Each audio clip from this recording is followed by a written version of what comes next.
We have some leaves. We have leaves. Oh, poor Olive can't get down. This is just a few of the leaves.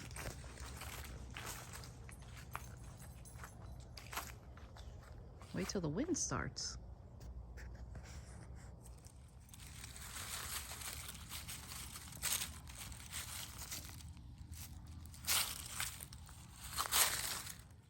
Ooh, I'm watching a really good Bigfoot documentary. This is a new one.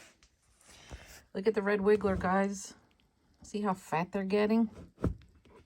It's due to the, well, the magic spray. And look.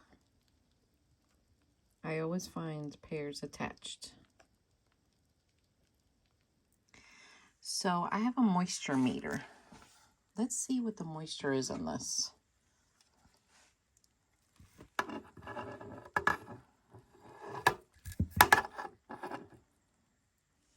Well, it says moist, but it's almost on the dry side. So I gotta get that up. Remember, oh, see, it's moist over here. So remember, breeding worms, they like it on the moist side. But you can't do too moist because you don't want to drown them. But they like it like that because you can see. So these guys are going to get fed. These days, where did I leave the food? These days, I'm estimating that if I feed them every day, which they do eat it every day, it's about 2 tablespoons. But sometimes there are days like one day yes, one day no, like that, because I also have a job. I don't feed them like that. So I'm estimating right now they're eating about 2 tablespoons of feeding, and that's if I come down here every day to feed them. I usually feed them a little more because I don't feed every single day. I might feed every other day.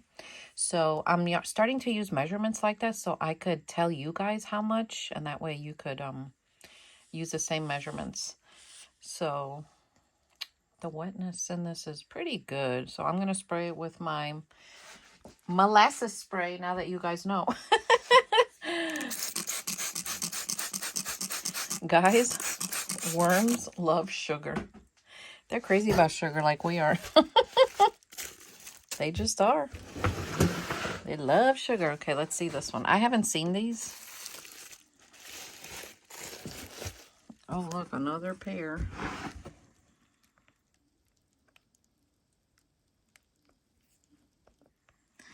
You're doing great. So let me get about my 2 tablespoons. Spray them down. When I do this, I also look at the sides and just see if it feels dry. Sometimes, you can use these meters all you want, and they are wonderful. But sometimes you just got to use your hand because your hand will be the best judgment.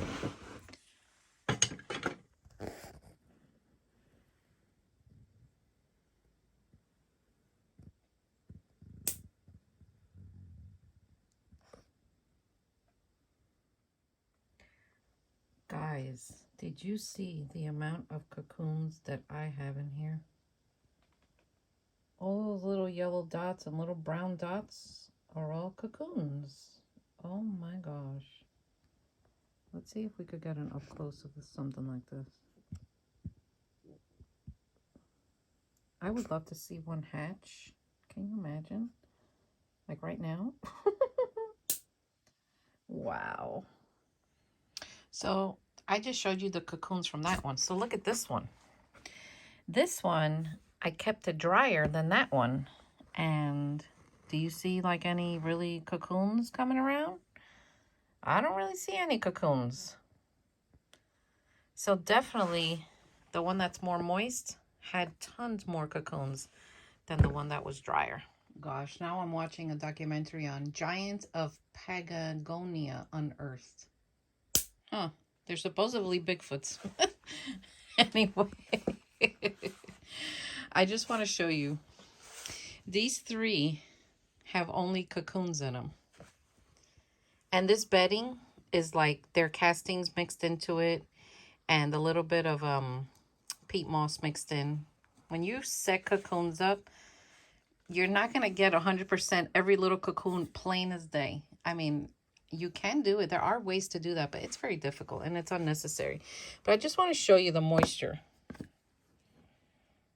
It's a little on the dry side. Remember I said they need to be moist for proper hatching. They should be at least 81 degrees, but I don't have heat mats for them. And this room stays about 70 something and they do fine. But yeah, this is too dry. So I'm going to have to wet these down and then put a wet newspaper on the top, label it. Today is October, what is today? October 13th. So they should be hatching around the first week of November, estimating. So let's do that. So another thing I do is after I wet them, right? After I wet the cocoons, I stir them up gently. Like I don't squash them. I just do that so I can make sure every part of this has the moisture.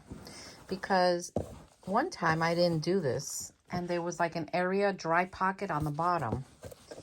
And I didn't need that happening. But, you know, it was my fault. So I wet this one. So we're gonna, plus, you know, this is a good way for you to feel if it needs more moisture or not. So remember, moisture should be a little on the wet side, more than usual. So that's what I'm doing now, just mixing it up, making sure the moisture's everywhere. Thank you for all my new subscribers. I'm really loving making the videos for you.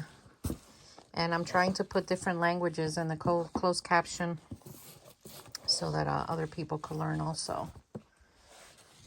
All right. Okay. Let's check the moisture. And I lost my meter. And let's see if we have to wet it more. Yeah, this needs definitely more. It's going up a little bit.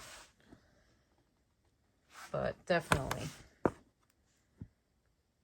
Yeah. So look at the moisture now.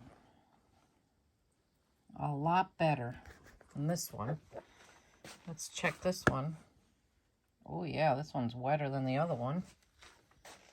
And let's check this one. They're doing good. This one's wetter than that one, but they're still okay. They're moist. So these are cocoons. So now I'm going to cover them. I'm going to wet the newspaper. I'm going to put a plastic on them, date them, and put them on the shelf. And I just keep working my way down. So anyway, I hope you guys enjoyed this video. I hope you learned something. Like and subscribe. Give me that thumbs up. Share my videos. If you speak different languages or understand better, look and see if I've put your language on. If you'd like to see a language, just let me know and I'll see if I could find it. All right, guys, take care. I'll see you next time.